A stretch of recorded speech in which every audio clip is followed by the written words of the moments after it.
첫 번째 달려보죠. 자, 냉동만두의 위력입니다. 자, 없어서 못 먹는 이 냉동만두. 그런데 이런 쓰임까지 있을 줄이야. 제보 영상 만나보시죠. 자, 주차된 차량 위로 툭! 또르르르르르르르 저 흰색 덩어리 뭔가 하고 봤더니 뽀얗고 동그란 저것은 다름 아닌 만두. 심지어 차 유리창을 저렇게 박살을 낸 강철 냉동 만두가 하늘에서 뚝 떨어져. 아니 이 정도면 이거 흉기 아니에요? 얼마나 꽝꽝 얼렸길래? 네, 그제 오전 서울시 영등포구에서 일어난 일인데요. 제보자가 한 아파트 상가 주차장에 주차를 해놨습니다. 제보자는 이 상가에서 근무를 하고 있다고 하고요. 그런데 그날 오후 4시쯤에 제보자가 퇴근해서 왔더니 차의 유리창이 깨져 있었다고 합니다. 블랙박스를 확인해 보니까 그날 점심쯤에 하늘에서 뭔가가 떨어졌는데 정체는 다름 아닌 꽝꽝 얼어있는 냉동 만두였습니다. 만두로 인해 파손된 차 수리비는 약 45만 원이 나왔다고 합니다. 아, 제가 듣기로는 우리 박 변호사님 만두 참 좋아하신다고 들었는데 맞습니다. 만두가 이렇게 위험한 먹거리일 줄이야. 고기만두 킬러라고 하면 될 것 같고요. 그렇지만 냉동만두는 상당히 단단하죠. 지금 문제가 차유리가 깨졌습니다. 그러니까 상당히 높은 곳에서 떨어졌을 가능성도 있고 거리가 또 꽤 있는데 뭔가 고의적으로 누가 힘껏 던진 게 아니냐 이렇게 추측되는 부분이 있습니다. 그러니까 저거에 문제돼서 결국은 사진도 찍어놓고 그 냉동만두도 확보를 해서 경찰에 신고를 했습니다. 만약 고의로 던졌으면 재물손괴죄가 성립할 수 있는 거거든요. 저거 사람 다쳤으면 그래서 지금 왜 신고를 하고 이렇게 알리냐 하면 만약에 만두에 사람이 맞았다 그러면 냉동만두에 맞았다면 큰 사고가 일어날 수 있습니다. 특히 저 아파트에 사람이 많이 다니는 곳이기 때문에 그러니까요. 그게 문제돼서 지금 얘기를 했고 경각심 차원에서 이걸 제보했다고 합니다. 그러셨군요. 좋습니다. 자, 다음 이어갑니다. 자, 배수구의 꾹꾹입니다. 자, 도로 한복판에서 벌어진 충격적인 장면 제보 영상 만나보시죠.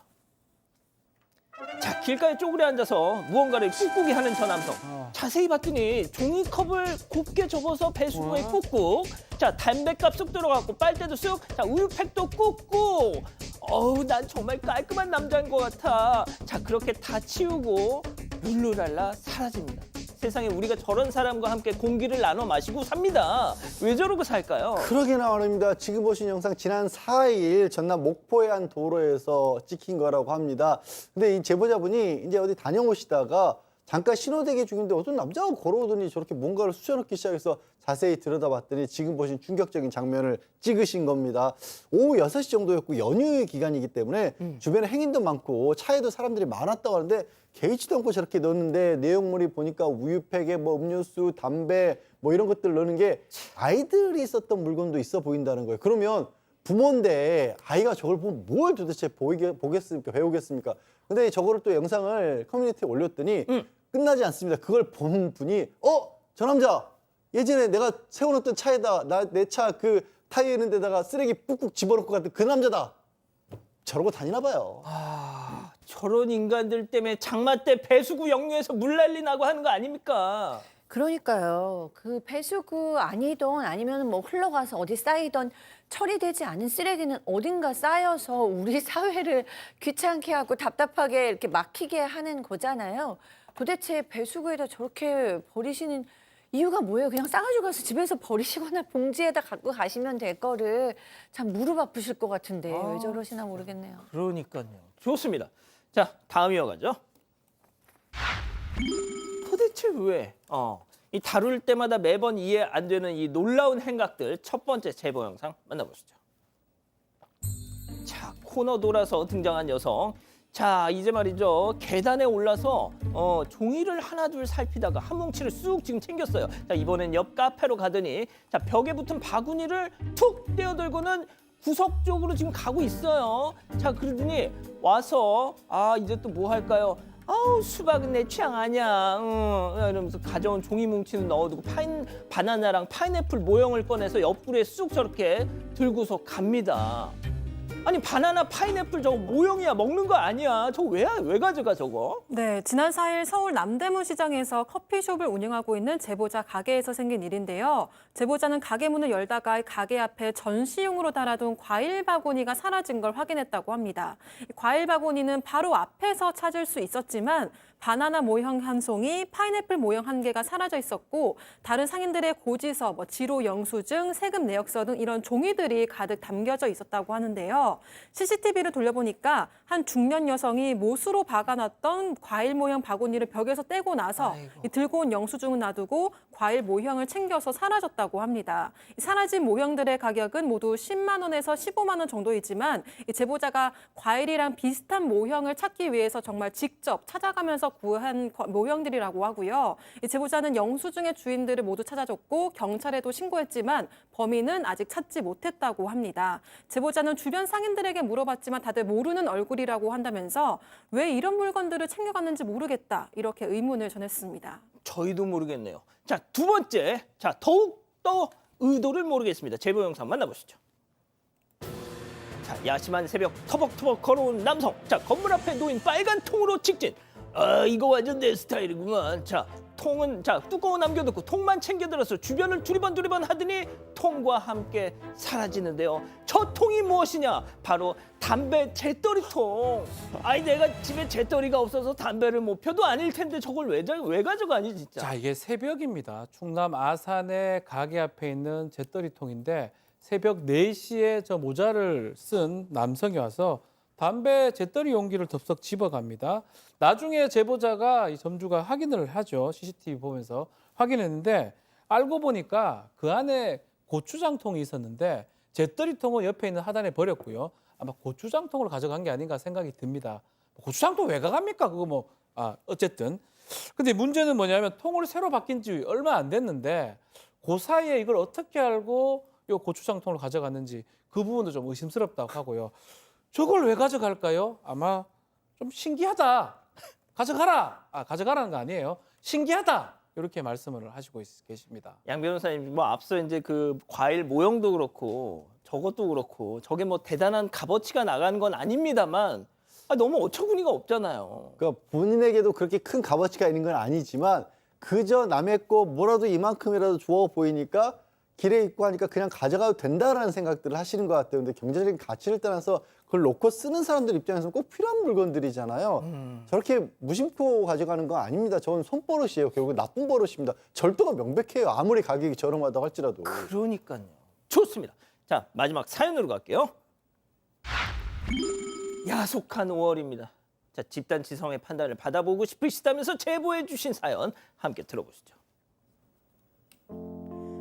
안녕하세요. 평범한 70대 초반 여성입니다. 40대 중반인 아들이 하나 있는데 결혼 5년 차에도 아직 자식이 없어요.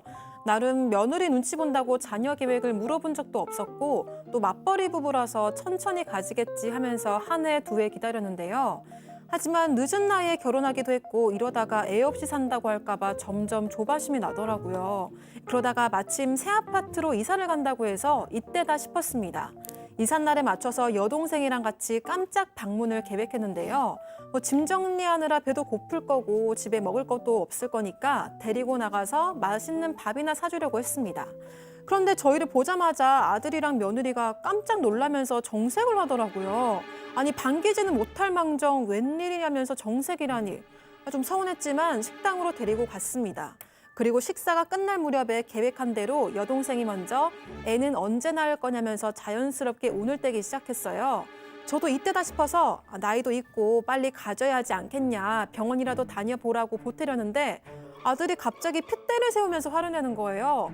이러려고 갑자기 찾아왔냐, 우리가 알아서 할 일이다, 빨리 밥 먹고 가시라 이러면서요. 저도 화가 나서 내가 못할 말 했냐면서 대판 싸웠고 결국 저랑 동생은 됐다, 우리가 미안하다면서 집으로 돌아왔습니다. 그 이후로 5월 연휴 동안 코빼기도 안 비추더니 어버이날인 오늘까지도 아무 연락이 없는데요. 친구들은 자식들이 선물도 사주고 밥 먹으러 간다면서 잔뜩 신나 있던데 괜히 더 위축됩니다. 아들 부부는 자연 임신 추구라면서 나름 확고한 것 같은데 제가 그렇게까지 잘못한 건가요? 자, 기다리고 기다리셨던 부처 핸즈업 타임. 지금 유튜브 JTBC 뉴스 채널 사건반장 독립 채널에서 6천여 분의 우리 가족 여러분 함께하고 계신데요. 채팅창에 OX로 함께 참여해 보시죠. 먼저 사연자 어머니입니다. 이 배은망덕한 놈의 자식 지훈이 이놈의 자식 나이 40 넘어서 겨우 결혼해놓고 애미가 자식 새끼 걱정해서 한마디 한 걸 갖다가 며느리 앞에서 애미를 그냥 아주 개망신을 주고 앉았네요. 야 어버이날 카네이션은 바라지도 않다 이놈아. 어째 전화 통화도 안 하냐. 내가 저런 걸 아들이라고 놔놓고 미역국을 먹었으니 내가 빨리 죽어야지. 동그라미입니다. 아니 이럴 수가. 박 변호사님 감사합니다.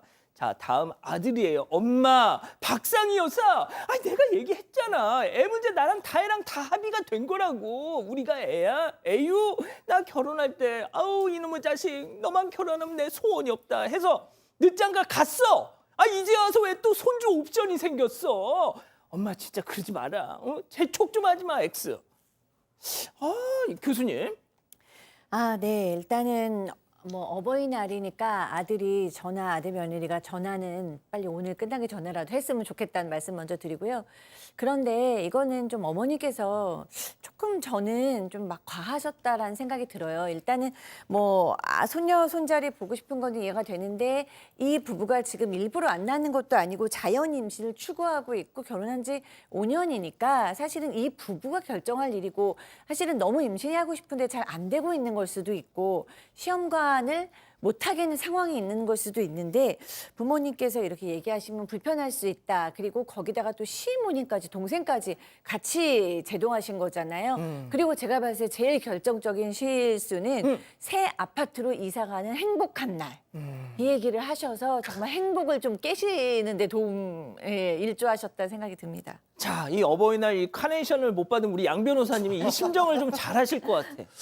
저는 그래요. 뭐 카네이션 이런 거 어찌됐든 뭐 좋지만 좋은 일이죠. 좋은 일이지만 그 자녀의 계획이라든가 자녀의 생각을 우선하는 게 이제는 부모들에게도 당연히 갖춰야 될 상식이 된 것 같습니다. 그래서 저는 카네이션 같은 거 바라지도 않고요. 앞으로도 바라지 않을 거고요. 물론 저는 저희 부모님께 보내드렸습니다만은 네 그런 것 같아요. 40이면 그리고 이 사연자분도 정말 죄송하지만 주변에 친구들이나 동년배들한테 여쭤보면 이제 시대가 많이 바뀌었다는 얘기 많이 들으실 거예요. 아들이 됐건 딸이 됐건 연락 없이 찾아가신 거 그리고 새 아파트 박수장은 행복하다고 했지만 이사 가는 날 힘들고 번거롭습니다. 뭘 좋아요 좋기는. 거기에 갑자기 어머님도 아니고 이모님까지 저기 아내분 입장에서 그러니까 이 사연자분의 며느리 입장에서는요 더 어려운 사람이거든요. 게다가 너무 얄밉게도 그 이모님을 통해서 아이 얘기를 꺼내요. 정말 이중 삼중으로 아들로서는 지금 아내랑 살기 위해서라도 어머니하고 당분간은 연락을 안 하는 모습을 보여줘야 사는 거예요, 아들은. 아들도 너무 힘들 거예요, 지금.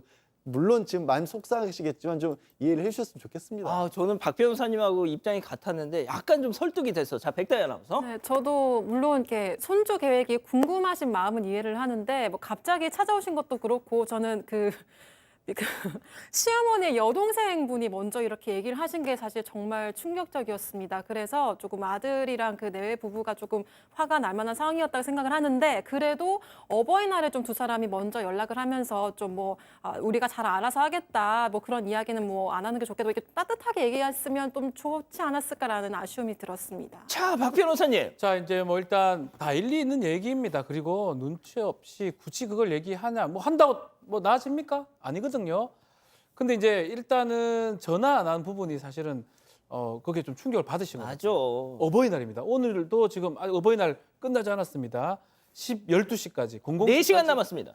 4시간 안에 제발 좀 하셨으면 좋겠어요. 맞아. 뭐 옆에 아내 때문에 못 할 수는 있지만 그게 아니고 아니, 그 개개인으로 하면 되고 골방에 가서 혼자 하면 되잖아. 하면 돼요. 어. 어머니요, 어머니, 하여튼 꽃 못 돼서 죄송해요라고 하고 그렇게 해야 되거든요. 현금 드리면 돼. 예, 돈이 또 계좌이체 가능하니까요. 그래요. 그래서 저는 뭐 사실 어머니가 잘했다고 말씀은 못 드리지만 그것 때문에 전화 안 한다 아들이 어버이날에 그거는 정말 잘못됐다. 그래서 제가 오를 들었습니다. 네, 자, 우리 그리고 저는 어. 며느리 몰래 하는 것도 아니고 며느리도 하셔야 된다고 생각해요. 그러니까 어머니 때문에 서운한 건 서운한 거지만 어버이날에 며느리가 그래도 뭐 어머니 평생 안 보실 거 아닌데 이 문제로 며느리도 전화는 해야 된다고 맞아. 생각합니다. 자, 우리 가족 여러분들은요. 네, 김양자님 마음 비우고 사세요. 잘 사는 걸로 만족하시고 내버려 두세요라고 하셨고요. 유유님 본인 생각입니다. 이사로 정신없는데 반갑지 않고 특히 그런 말씀까지라고 하셨고요. 임현진님은 어버이날인데 연락은 드려야죠라고 하셨습니다.